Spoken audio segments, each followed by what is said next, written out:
नमस्कार बच्चों, हुएन के भारत यात्रा इस पाठ में फिर से एक बार आपका स्वागत है। आज हम इस पाठ्य पुस्तक से पाठ क्रमांक 18 पढ़ने जा रहे और इस पाठ का ये सेशन क्रमांक दूसरा है।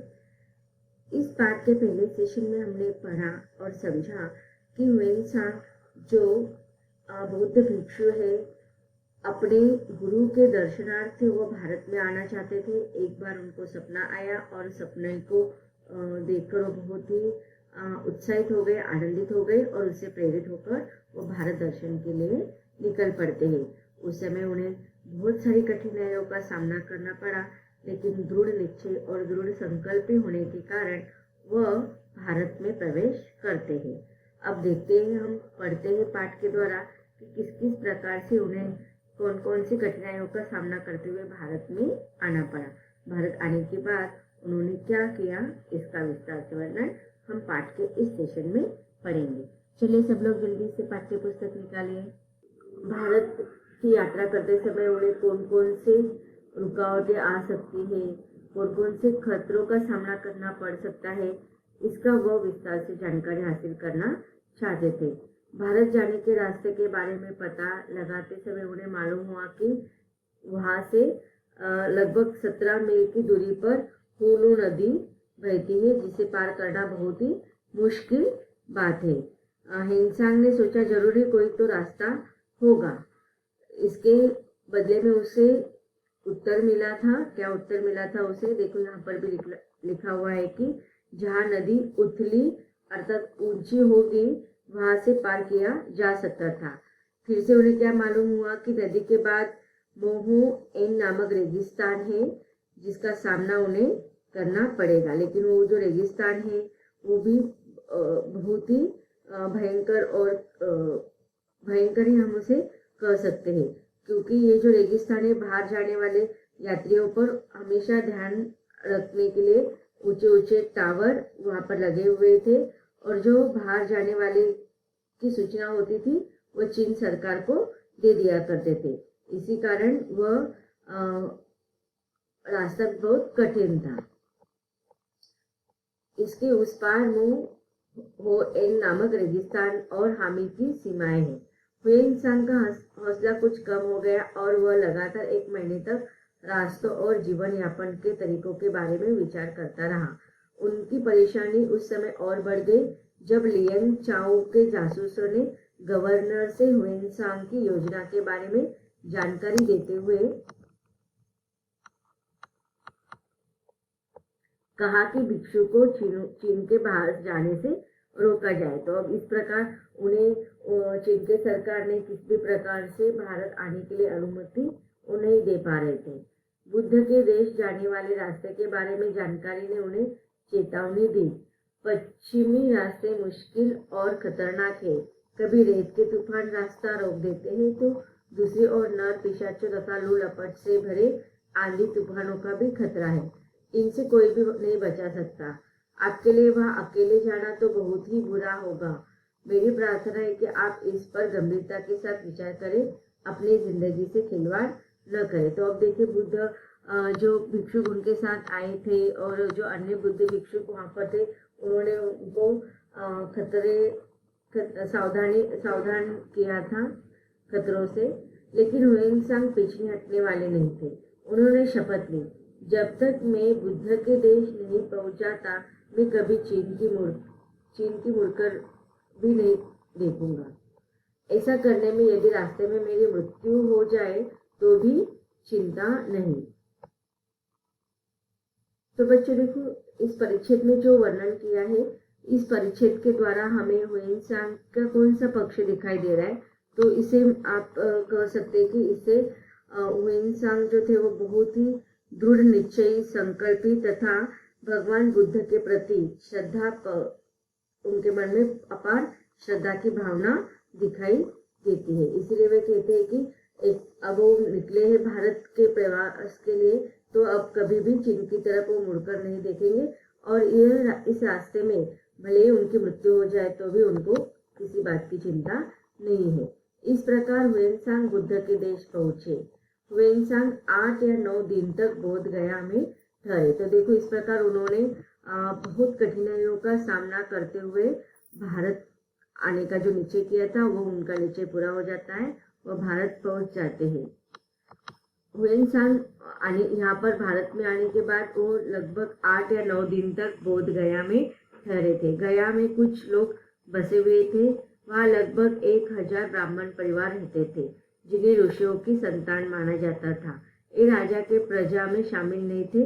लोग इनको पूजनीय मानते थे। तो अब देखिए जो भी गया में 1000 ब्राह्मण परिवार रहते थे उन्हें बहुत ही सम्मान के साथ उनकी पूजा की जाती थी, आदर सम्मान किया जाता था और राजा के प्रजा में उनकी गिनती नहीं की जाती थी तथा सारे लोग राजा सहित सारी प्रजा जो थी उनको ऋषि की संतान मानकर उनकी पूजा किया करते थे। जब हुएनसांग गया में थे तो नालंदा के प्रसिद्ध मठ के भिक्षुओं ने उनकी तीर्थ यात्रा के बारे में सुना। नालंदा मठ से 4 भिक्षु हुएनसांग को लेने वहां आए। हुएनसांग इससे बड़े प्रसन्न हुए। कारण यह था कि वह नालंदा के प्रसिद्ध विद्वान शिलभद्र से योग शास्त्र पर चर्चा करना चाहते थे।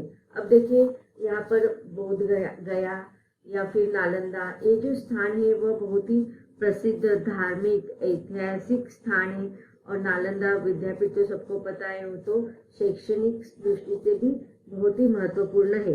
तो इस प्रकार से ऐतिहासिक और धार्मिक स्थल का वर्णन हमें इस पाठ में बताए गए हैं। भारतीय वास्तुकला का भी अप्रतिम उदाहरण माना जाता है। अब देखिए नालंदा जो विश्वविद्यालय है वहां से नालंदा मठ से 4 भिक्षु हुएनसांग को लेने के लिए गए। वो उस समय बहुत अधिक प्रसन्न हो गए क्योंकि वो खुद चाहते थे कि नालंदा के जो प्रसिद्ध विद्वान शिलभद्र थे उनसे वो योग शास्त्र पर चर्चा करना चाहते थे, वहां पर वो ज्ञान ग्रहण करना चाहते थे।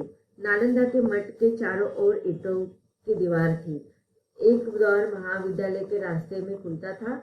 वहाँ 8 बड़े कक्ष थे। हुएनसांग ने लिखा है कि भवन कलात्मक और बुर्जों से सुसज्जित था। अब देखिए यहाँ ये सारी परिच्छेद आपको याद रखना है, ध्यान में देना है क्योंकि आपको प्रश्न पूछा जा सकता है कि उन्होंने अपने भारत यात्रा वृत्तांत में भारत का वर्णन किस प्रकार से किया है। तो इस परिच्छेद से आप आगे के जो भी परिच्छेद है उसका उत्तर के रूप में आप उसको लिख सकते हैं। अब आगे दिया गया है कि वेदशालाएं सुबह के कुहासे में छिप जाती थी और ऊपरी कमरे बादलों में खोए से प्रतीत होते हैं। वेदशालाएं मतलब देखो अब जो हवामान होता है उसके अंदाजा लगाया जाता है कि कब बारिश होने वाली है, कब मौसम का हाल कैसा होने वाला है, कौन से देश में, कौन से राज्य में, कौन से स्थान में, कौन सी दिशा में। तो ये सारी वेदशालाएं में अध्ययन किया जाता है। हुएनसांग मठ की सुंदरता से बहुत प्रभावित हुए और इन शब्दों में उद्गार व्यक्त किए कि खिड़कियों से झांकने पर दिखाई देता है कि हवा के साथ मिलकर बादल किस प्रकार अटखेलियां करते हैं और नई नई आकृतियां बनाते थे। वृक्ष के पत्तों पर सूरज और चांद की रश्मियां झिलमिलाती थी। आगे वर्णन उन्होंने किया है, तालाबों के नीचे स्वच्छ पानी पर नील कमल खिलते थे तथा साथ में ही रक्ताप कनक पुष्प झूमते रहते। पड़ोस के आम्र कुंजों के आम के बोर की भीनी भीनी खुशबू वायु में तैरती रहती थी। अब देखिए ये सारे जो है उन्होंने अपने यात्रा वृत्तांत में भारत का वर्णन किया है कि सारे स्थानों का उन्होंने किस प्रकार से वर्णन किया है, इसका वर्णन यहाँ पर इन परिच्छेदों में दिया है। तालाबों के नीचे स्वच्छ पानी पर नील कमल खिलते थे तथा साथ में ही रक्ताप कनक पुष्प झूमते रहते। भारी सभी पड़ोस में आम्र कुंज पर आम के बोर की भीनी भीनी खुशबू वायु में तैरती रहती थी। भारी सभी आंगनों में 4 मंजिले कक्ष पुजारियों के लिए थे। ये अजगर की छवि के बने थे। लाल मुंगिया खंभों पर बेल बूटे उगरे थे। जगह जगह पर रोशनदान बने थे। फर्श इतनी चमकदार ईंटों की बनी हुई थी कि उसमें हजारों तरह की छटाएं प्रकाशित हो रही थी। इन सभी से वह स्थान अत्यंत रमणीय हो रहा है। तो यहाँ पर देखो वास्तुकला का वर्णन किया गया है। अगले परिच्छेद में वहां का राजा पुजारियों का सम्मान करता था तथा लगभग 100 गांवों के लगान को इस संस्थान को धर्मांध दिया करता था। तो देखो आपको उन्होंने भारत का वर्णन अपनी यात्रा में कैसे किया है। हुएनसांग ने भारत यात्रा का वर्णन करते समय भारत का हर स्थान का वर्णन कैसे किया है, तो इस प्रश्न का उत्तर में आप यहाँ तक ये परिचित लिख सकते हैं। आगे कहा गया है कि नालंदा में हुएनसांग को रुद्र शीलभद्र से मिलने देने से पूर्व लगभग 20 भिक्षुओं से विभिन्न प्रकार की जानकारी दी। तो अब देखिए, उनको कोई भी अगर सर्वसामान्य या आम व्यक्ति तो नालंदा में प्रवेश कर ही नहीं पाता था। विद्वान से विद्वान लोगों को भी अनेक भिक्षुओं के द्वारा उन्हें ट्रेनिंग दी जाती थी, उन्हें अच्छे प्रकार से समझाया जाता था, उन्हें प्रश्नोत्तर पूछा जाते थे, उसके बाद ही वह नालंदा के विद्वानों से मिल पाती थी। हुएनसांग ने सभी आदेशों और अनुदेशों को भली प्रकार समझा तथा जब उसे शीलभद्र के सामने ले जाया गया तो उसने घुटनों के बल पर बैठकर श्रद्धा पूर्वक वृद्ध भिक्षु के चरणों का चुंबन किया और भूमि पर सिर रख दिया। तब वह शीलभद्र के सामने खड़ा हुआ और नम्रता पूर्वक बोला, मैंने आपके निर्देश में शिक्षा ग्रहण करने के लिए चीन से यहाँ तक की यात्रा की है। मैं प्रार्थना करता हूँ कि आप मुझे अपना शिष्य बनाएं। अब देखिए, पहले परिच्छेद में भी, पहले सेशन में हमने बताया था आपको कि हुएनसांग का भारत में आने के पीछे 2 कारण थे। एक तो उन्हें अपने गुरु बुद्ध से मिलना था, बुद्ध की जन्मभूमि थी, उस जन्मभूमि का दर्शन करना था, और दूसरा कारण था कि उन्हें नालंदा विद्यालय के जो शीलभद्र थे उनसे शिक्षा ग्रहण करनी थी। तो इसी कारण वह शिक्षा ग्रहण करने के लिए नालंदा विश्वविद्यालय के सबसे वृद्ध विद्वान शीलभद्र से शिक्षा प्राप्त करने के हेतु भी, उद्देश्य से भी भारत आए थे। इन शब्दों को सुनते ही शीलभद्र की आंखें भर आई। उन्होंने कहा, हमारा गुरु शिष्य का संबंध देव निर्धारित है। मैं काफी समय से बीमार था। मेरी बीमारी इतनी दुखदायी थी कि मैंने जीवन लीला समाप्त करने की इच्छा प्रकट की। तब एक रात जब मैं सोया हुआ था, मैंने स्वप्न में देखा कि 3 देव आए हैं। उनमें से एक का रंग स्वर्ण, दूसरे का स्वच्छ तथा तीसरे का रजत जैसा है, अर्थात चांदी जैसा है। उन्होंने मुझसे कहा कि मैं मरने की इच्छा वापस ले लूं और जीने की इच्छा प्रकट करूं, क्योंकि चीन देश से एक भिक्षु यहाँ धर्म ज्ञान प्राप्त करने आने के लिए आ रहा है और तुम्हारा शिष्य बनकर शिक्षा ग्रहण करना चाहता है, इसलिए उसे भली भांति प्रकार से शिक्षित करना। तो देखो, यहाँ पर गुरु और शिष्य का मिलन जो है वो विधि लिखित था, इसका हमें अंदाजा आ रहा है। दोनों भिक्षुओं ने समय व्यर्थ न गवाते हुए तुरंत अध्ययन प्रारंभ किया। हुएनसांग ने कई वर्ष नालंदा में बिताए। इन दौरान उन्होंने शेष भारत की यात्रा भी की। हुएनसांग जो थे वो कुशाग्र बुद्धि के थे। उन्होंने नालंदा के अध्ययन का पूरा लाभ उठाया। यहाँ उन्होंने भाषा का पूर्ण अध्ययन किया और विद्वज्जनों के साथ वार्तालाप कर पूरी जानकारियां प्राप्त कर ली। उन्होंने बौद्ध और ब्राह्मण ग्रंथों का सूक्ष्म अध्ययन किया।